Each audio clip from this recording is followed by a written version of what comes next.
Hello, আসসালামু আলাইকুম everyone. Welcome to my another blog. সবাই কেমন আছেন? আশা করি সবাই অনেক ভালো আছেন।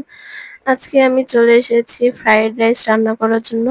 এখানে আমি গোলমরিচ, তেজপাতা, দারুচিনি, জিরা এগুলো দিয়ে পানিটা আরকি ভালোভাবে ফুটিয়ে নিব। ফুটিয়ে নেওয়ার পরে এখানে ধুয়ে রাখা চাউলগুলো আমি দিয়ে দিব। অবশ্যই পানিটা ফুটে ওঠার পরে আপনারা চাউলগুলো দিয়ে দিবেন। তো চাউলগুলো দেওয়ার পরে তো এভাবে ফুটে উঠবে, আর এখানে 80% চাউলটা সিদ্ধ করে নিতে হবে। বেশি সিদ্ধ করলে আবার নরম হয়ে যাবে। তো 80% সিদ্ধ করবেন, এর বেশি না এর কমও না। তো এরপরে এখানে আমি দিয়ে দিলাম কড়াইয়ের ভিতরে বেশ খানিকটা তেল। তেল দেওয়ার পরে একটু গরম হওয়ার জন্য ওয়েট করছি। তো এখানে গরম হয়ে গেছে তেলটা। এরপরে আমি একটা ক্যাপসিকাম ধুয়ে কেটে রাখছিলাম, তো একটা ক্যাপসিকাম দিয়ে দিলাম। ক্যাপসিকাম দেওয়ার পরে আমি একটু ক্যাপসিকামটা ভালোভাবে নেড়েচেড়ে এরপর এর ভিতরে দিয়ে দিব আলু আর কেটে রাখা গাজর। আপনারা চাইলে আরো অন্য কোনো সবজি অ্যাড করতে পারেন। আমার বাসায় যেহেতু এই ৩টা সবজি ছিল, এজন্য আমি এই ৩টা দিয়ে ফ্রাইড রাইস বানিয়েছি। তো এটা দিয়ে এবার ভালোভাবে নাড়াচাড়া করে নিতে হবে।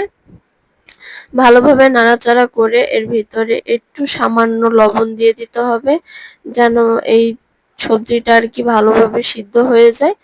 তো আমি নাড়াচাড়া করে সামান্য এবার একটু লবণ দিয়ে দিব।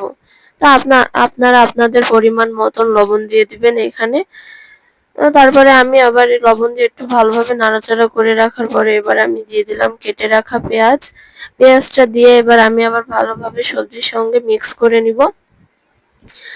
মিক্স করার পরে আবার নাড়াচাড়া করে তারপরে কেটে রাখা কাঁচামরিচগুলো আমি এর ভিতরে দিয়ে দিব।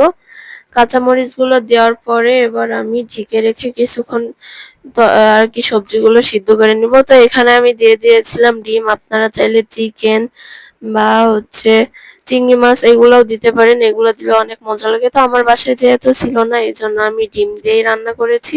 আপনারা চাইলে চিংড়ি মাছ বা চিকেন দিয়েও রান্না করতে পারেন, অনেক মজা হবে। তো এখানে আমি ডিমটা দেওয়ার পরে ভালোভাবে ভেজিটেবলের সাথে মিক্স করে নিতেছিলাম। তো এখানে মিক্স করা শেষে আমি ফ্রাইড রাইসের যে চাউলটা ওইটা দিয়ে দিলাম। আমার চাউলটা একটু লেগে গিয়ে মানে নরম হয়ে গেছিল। আমি চুলার উপরে চাউল দিয়ে আরকি তাড়াতাড়ি চলে আসছিলাম এজন্য। তো না ফাইনাল লুক আমার ফ্রাইড রাইসের। আর এখানে আমি চিকেন ফ্রাইও করেছিলাম। তো অনেক বেশি ইয়াম্মি হয়েছিল। আর আমার রান্নার ভিডিওটা কেমন লাগলো সবাই অবশ্যই কমেন্ট করে জানাবেন। আল্লাহ হাফেজ, টাটা, বাই বাই, সবাই ভালো থাকবেন।